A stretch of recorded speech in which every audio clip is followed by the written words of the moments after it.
Okay, so we are going to look at what I think is probably the easiest type of animation, and that is a motion tween.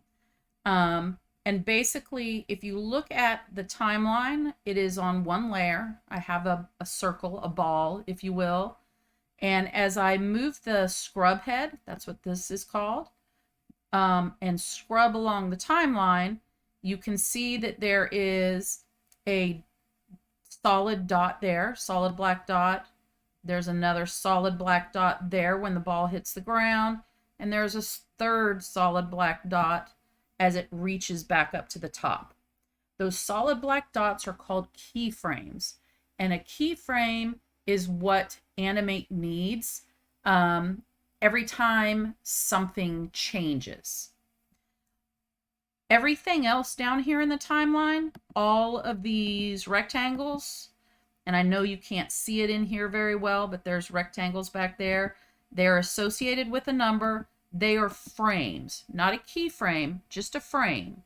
And a frame accounts for time. That's how we can say that we have a frame rate of 30 frames per second. So if I look here at the header on my timeline, you can see that this particular animation lasts 40 frames. That means that it is lasting just over 1 second. There it is. Okay, so this is what we're going to create first. So let's go ahead. I'm going to close that one. Let's go ahead and we're going to create new. And I'm just going to use this first one here and keep the default stage size, the 30 frame rate, and we're going to keep it HTML canvas, HTML5 canvas, and hit create. Okay, so here's your better look down here, by the way, of each of your frames. You can see all the rectangles, and then every fifth one is a slightly lighter color, and that's just to help you visualize all the frames. They don't mean anything different, okay? I am going to start by fitting my stage to my window so that I see everything that's on my stage. I am going to use my oval tool, and remember that we have drawing object or shape, and we want it to be a drawing object. You can do it here in your properties. You can also do it down here.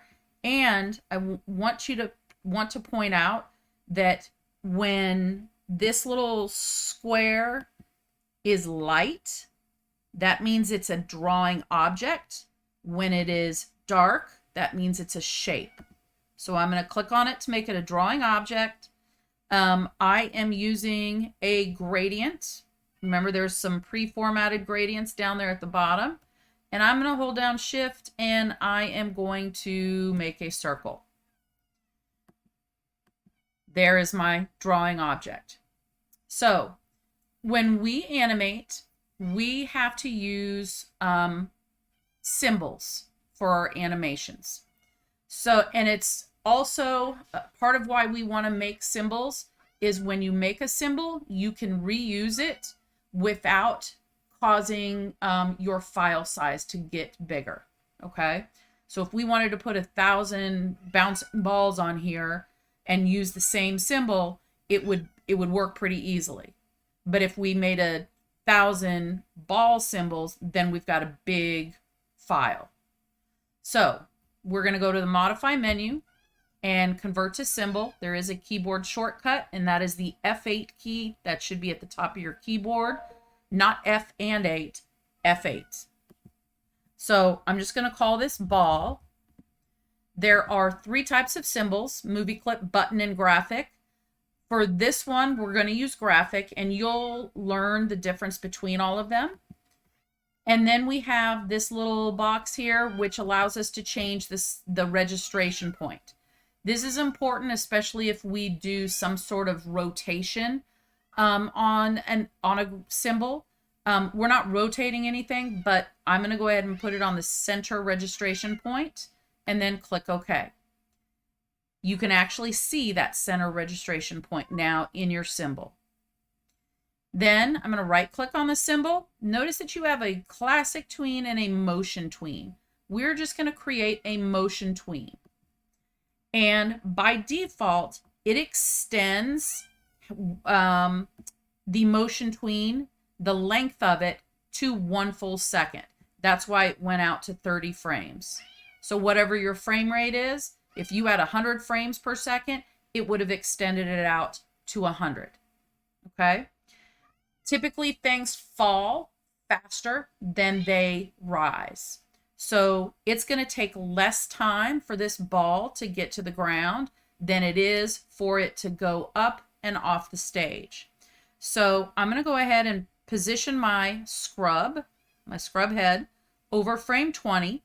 There is nothing there at the time. We have a keyframe here at the beginning because when we put on the motion tween, it automatically put one there for us to say something is taking place here. Some action is happening. Now we're moving this over 20. And if I move this ball down just to the left of center stage, notice that it puts a keyframe there for us. Okay. Now, again, we want this to take longer to get up and off the stage. So if the first one lasted 20, we're going to say that it's going to take 50 to get to the top. So I'm going to click in frame 50. I need to insert frames out there. You can right click to insert frames, or there is also a keyboard shortcut, F5. This is not inserting a keyframe, it is inserting frames. And it moves the scrub out there. And now I can position this ball, and I'm going to position it just off stage so it finishes over there. And if you hit enter, it shows you your animation. Now, one thing that's kind of neat about this, notice how it shows you the path that your animation takes. If you position your mouse near it, you get that little curve underneath it. That's telling you that you can manipulate the shape of that path. So if you wanted to make that ball take a little bit different bounce, you can do that. Okay? So let's go ahead. We're going to name this layer Motion Tween. And, oh, whoops. Let me do that again. We're going to name this layer Ball because it doesn't like me using the word Motion Tween since it has a Motion Tween on it. And that's fine. And then I am going to lock it. And in the next video, you will add to this. So let's go ahead and save this. And this is going to be your period number, your last name, timeline, tweens.